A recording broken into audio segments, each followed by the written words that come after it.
Shalom, saudara-saudari yang terkasih dalam Tuhan Yesus Kristus. Sungguh sebuah sukacita kita bisa berjumpa lagi kembali di khotbah online ini untuk memuliakan namanya dan merenungkan firman-Nya. Hari ini, mari kita buka hati dan pikiran kita untuk mendengarkan pesan yang begitu indah dan penuh pengharapan dari kitab Mazmur. Mari kita membaca bersama dari Mazmur 33 ayat 1 sampai dengan 22. Latar belakang Mazmur 33. Sahabatku, Mazmur 33 adalah mazmur pujian yang kuat, menyerukan umat Tuhan untuk memujinya dengan berbagai cara. Meskipun tidak ada judul yang secara spesifik menyebutkan penulisnya, banyak penafsir melihat kesamaan gaya dengan mazmur-mazmur Daud. Mazmur ini kemungkinan besar ditulis untuk perayaan ibadah di Bait Allah, di mana umat Israel berkumpul untuk mengingat kebesaran dan kasih setia Tuhan. Mazmur ini dibagi menjadi beberapa bagian, dimulai dengan seruan untuk memuji Tuhan, kemudian menyoroti karya penciptaannya, kuasa firman-Nya, kedaulatannya atas bangsa-bangsa, dan akhirnya menegaskan bahwa harapan dan kepercayaan kita hanya ada pada Tuhan. Secara keseluruhan, Mazmur ini mengajak kita untuk melihat bagaimana Tuhan bekerja dalam sejarah dan alam semesta, dan bagaimana semua itu seharusnya memicu pujian dan sukacita dalam hati kita. Ayat 1-3, bersorak-sorailah, hai orang-orang benar dalam Tuhan, sebab memuji-muji itu layak bagi orang-orang jujur. Bersyukurlah kepada Tuhan dengan kecapi, bermazmurlah baginya dengan gambus 10 tali. Nyanyikanlah baginya nyanyian baru, petiklah kecapi baik-baik dengan sorak-sorai. Tafsiran. Mazmur ini dimulai dengan seruan yang menggema, yaitu bersorak-soraklah. Ini bukan sekadar ajakan, tapi perintah. Orang-orang benar, yaitu mereka yang hidup dalam kebenaran Tuhan, dipanggil untuk bersukacita dan memujinya. Sebab pujian itu layak bagi mereka yang jujur. Ini juga menunjukkan bahwa respons yang paling tepat terhadap kebaikan Tuhan adalah dengan ucapan syukur dan pujian yang tulus. Menariknya, Mazmur ini menyebutkan instrumen musik seperti kecapi dan gambus, bahkan mengajak untuk nyanyian baru. Ini menunjukkan bahwa pujian kita kepada Tuhan seharusnya tidak monoton atau basi, melainkan segar, penuh semangat, dan dengan segenap hati. Ayat 4-9. Sebab firman Tuhan itu benar, segala sesuatu dikerjakannya dengan kesetiaan. Ia senang kepada keadilan dan hukum, bumi penuh dengan kasih setia Tuhan. Oleh firman Tuhan langit telah dijadikan, oleh nafas dari mulutnya segala tentaranya. Ia mengumpulkan air laut seperti dalam bendungan. Ia menaruh samudera raya ke dalam wadah. Biarlah segenap bumi takut kepada Tuhan. Biarlah semua penduduk dunia gentar terhadap Dia. Sebab Dia berfirman, maka semuanya jadi. Dia memberi perintah, maka semuanya ada. Tafsiran. Bagian ini menjelaskan mengapa kita harus memuji Tuhan. Pertama, karena firman-Nya benar dan setia. Apa yang Tuhan katakan, itu yang terjadi. Kedua, karena Ia mencintai keadilan dan kebenaran, dan kasih setia-Nya memenuhi bumi. Ketiga, dan ini sangat spektakuler, karena kuasa firman-Nya dalam penciptaan.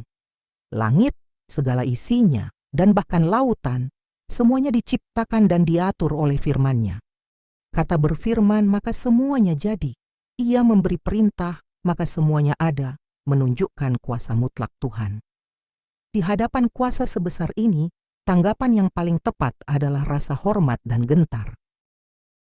Ayat 10-12. Tuhan menggagalkan rencana bangsa-bangsa. Ia meniadakan rancangan suku-suku bangsa.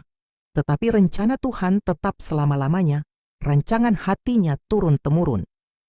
Berbahagialah bangsa, yang Allahnya ialah Tuhan, suku bangsa yang dipilih-Nya menjadi milik-Nya sendiri. Tafsiran. Tidak hanya dalam penciptaan, tetapi juga dalam sejarah manusia, Tuhan berdaulat. Rencana dan ambisi bangsa-bangsa seringkali digagalkan oleh Tuhan. Sebaliknya, rencana Tuhan akan tetap ada selama-lamanya. Ini memberi kita kepastian dan pengharapan bahwa di tengah kekacauan dunia, ada tangan Tuhan yang memegang kendali. Ayat 12 adalah puncak dari bagian ini. Berbahagialah bangsa yang Allahnya Tuhan.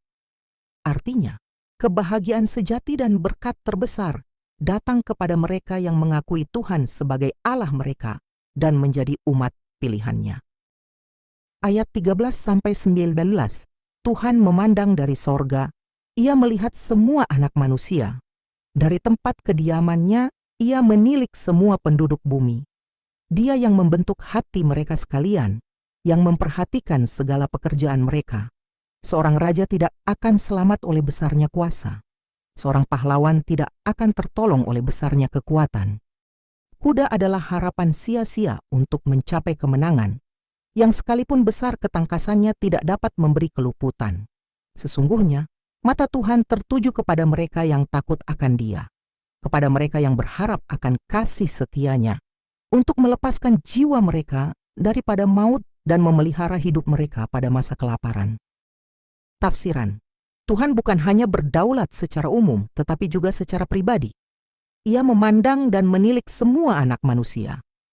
Ia adalah Dia yang membentuk hati kita dan memperhatikan segala perbuatan kita. Bagian ini juga menyangkal keyakinan umum bahwa kekuatan militer atau fisik dapat memberikan keselamatan.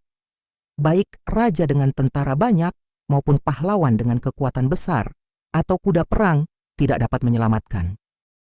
Sebab keselamatan sejati dan pemeliharaan datang dari Tuhan.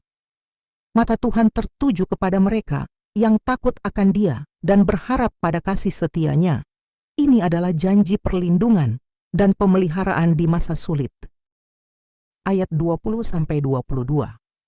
Jiwa kita menanti-nantikan Tuhan. Dialah penolong dan perisai kita. Ya, padanya hati kita bersukacita, sebab kepada nama-Nya yang kudus kita percaya. Kasih setia-Mu ya Tuhan, kiranya menyertai kami seperti kami berharap kepadamu. Tafsiran: setelah memaparkan kebesaran Tuhan dalam penciptaan, kedaulatan atas bangsa-bangsa, dan pemeliharaannya yang pribadi, pemazmur menyimpulkan dengan sebuah respons iman yang mendalam. Ayat 20 berkata, jiwa kita menanti-nantikan Tuhan. Artinya, ini bukan sekadar menunggu pasif, melainkan sebuah kerinduan aktif dan penyerahan total kepadanya. Ini adalah posisi iman yang mengakui bahwa satu-satunya sumber pertolongan dan perlindungan sejati hanyalah Tuhan. Dialah yang menjadi penolong kita di masa sulit dan perisai yang melindungi kita dari setiap ancaman. Dengan kata lain, di tengah segala ketidakpastian dunia, jiwa yang beriman menemukan kedamaian dan keamanan hanya dalam Tuhan. Oleh karena itu, tak heran jika ayat 21 menyatakan, ya, padanya hati kita bersukacita, sebab kepada nama-Nya yang kudus kita percaya. Artinya, sukacita yang disebutkan di sini bukanlah sukacita yang dangkal atau berdasarkan keadaan, melainkan sukacita yang lahir dari keyakinan teguh akan karakter Tuhan yang kudus dan dapat dipercaya. Kepercayaan pada nama-Nya yang kudus berarti kita percaya pada seluruh keberadaan, sifat, dan kuasa-Nya. Ayat ini juga menegaskan bahwa sukacita orang percaya bersumber dari relasi yang kokoh dengan Tuhan, yang mengatasi segala kesulitan dan kegelisahan hidup. Kita bisa bersukacita karena tahu siapa Tuhan kita dan apa yang mampu Dia lakukan. Puncak dari Mazmur ini terekspresi dalam doa pengharapan di ayat 22. Kasih setia-Mu ya Tuhan, kiranya menyertai kami seperti kami berharap kepadamu. Artinya, doa ini adalah permohonan yang tulus agar kasih setia Tuhan yang tak berkesudahan, yang telah digambarkan sepanjang Mazmur ini, terus menjadi realitas dalam hidup umat-Nya. Frasa, seperti kami berharap kepadamu, menunjukkan adanya korelasi langsung antara harapan kita dan manifestasi kasih setia Tuhan. Sahabatku, semakin kita menaruh pengharapan kita sepenuhnya padanya, semakin kita akan mengalami dan menyaksikan kasih setia-Nya yang tiada batas dalam setiap langkah kehidupan kita. Ini adalah pengakuan bahwa hidup yang berpusat pada Tuhan adalah hidup yang dipenuhi oleh anugerah dan perlindungan-Nya yang kekal. refleksi penutup. Saudara-saudari yang terkasih, Mazmur 33 ini adalah seruan yang kuat untuk kita sebagai umat Tuhan. Di tengah dunia yang seringkali penuh dengan kekhawatiran, ketidakpastian, dan kesulitan, Mazmur ini mengingatkan kita akan kebenaran yang tak tergoyahkan. Tuhan itu berdaulat, perkataannya setia, perbuatannya adil, dan kasih setianya memenuhi seluruh bumi. Mari kita ambil 3 panggilan utama dari Mazmur ini dan menjadikannya inti kehidupan iman kita. 1. Bersoraklah dalam Tuhan. Bersorak berarti menyatakan sukacita dengan lantang dan penuh semangat. Itu berarti bahwa iman kita tidak pasif, tetapi aktif dan ekspresif. Kita bersorak bukan karena keadaan kita sempurna, tetapi karena Tuhan kita sempurna. Kita bersorak karena meskipun ada kesulitan, kita tahu bahwa Tuhan adalah penolong dan perisai kita. 2. Bersyukurlah atas kasih setia Tuhan. Bagian ini mengajak kita untuk melihat dengan mata iman bagaimana Tuhan telah memelihara kita, bagaimana Ia telah menyelamatkan kita, dan bagaimana Ia akan terus setia. Setiap nafas, setiap berkat, setiap perlindungan dari bahaya adalah bukti kasih setianya. Mari kita jangan pernah melupakan semua kebaikannya, tetapi senantiasa mengucap syukur. 3. Bernyanyilah bagi Tuhan dengan hati yang baru. Nyanyian adalah ekspresi jiwa. Nyanyian baru berarti pujian kita tidak boleh menjadi rutinitas tanpa makna. Sebaliknya, biarlah itu mengalir dari hati yang diperbarui oleh anugerah-Nya, yang terus-menerus menemukan alasan baru untuk memuji kebesaran-Nya. Biarlah hidup kita menjadi sebuah nyanyian pujian bagi Tuhan. Sahabatku, di hadapan segala tantangan, ingatlah bahwa mata Tuhan tertuju kepada mereka yang takut akan Dia, kepada mereka yang berharap akan kasih setia-Nya. Jadi, marilah kita senantiasa menanti-nantikan Tuhan, sebab Dialah satu-satunya penolong dan perisai kita. Kiranya kasih setia-Nya yang tak berkesudahan senantiasa menyertai kita, seperti kita berharap hanya kepada-Nya. Amin.